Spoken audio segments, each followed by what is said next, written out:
तो ये दो मेजर डोमेन्स हैं, इकोनॉमिक भी और फिर जाहिर है वो जो टेररिज्म के अंदर हम नुकसानात उठा रहे हैं उसमें हम किस कदर सपोर्ट इंटरनेशनल प्लेयर्स, इन पर्टिकुलर अगर अमेरिका बहुत ज्यादा हमारी फेवर में झुक गया है तो क्या अमेरिका हमें सपोर्ट कर रहा है इन दो फ्रंट्स के ऊपर?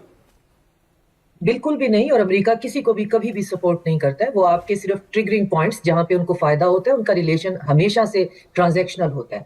हमें बहसियत जो एक लेमैन हमारे जहन में होना चाहिए कि जो इकोनॉमिक ग्रोथ है वो भी कोई ओवरनाइट चीज नहीं है। जो भी हमें ये चूरन बेचेगा कि हम सुबह हमारी इकोनॉमी ठीक हो जाएगी या आईएमएफ से हम बाहर निकल जाएंगे, ऐसा नहीं होता। इसके लिए बहुत long term sustainable achievable goal set करने होते हैं जिनकी कॉस्ट होती है।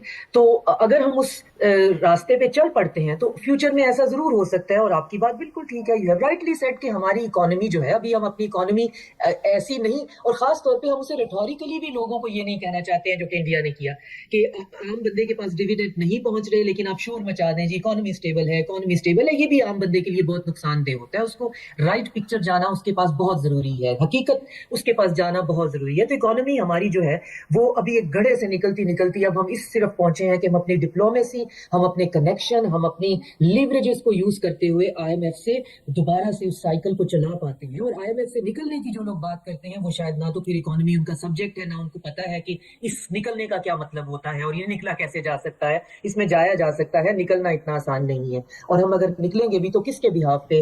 ग्लोबल साउथ के, ब्रिक्स कंट्री के, रशिया और चाइना के बिहाफ पे। तो वो तो खुद जो है अभी इस पोजीशन में नहीं है, ना वो किसी को इनकरेज कर रहे हैं। जहां तक दहशतगर्दी का सवाल है, दहशतगर्दी को हमने उसके स्पिल ओवर को रोका हुआ है, हमने उसे कंटेन किया हुआ है। और हमें पूरी दुनिया ने नेट सिक्योरिटी स्टेबलाइजर का एक बैच लगा दिया है। मैं ये समझ रही हूँ कि ये बैच हमें नहीं लगाए रखना चाहिए।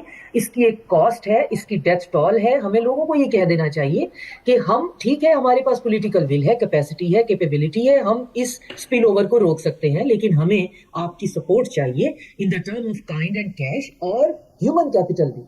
तो आप इसलिए फिर रशिया ने हमें ऑफर किया है कि सेंट्रल एशियन कंट्रीज, इंक्लूडिंग उसमें सुना है कि ईरान भी शामिल हो जाएगा, तो हम एक टास्क फोर्स बनाते हैं अगेंस्ट कॉम्बैटिंग द टेररिज्म।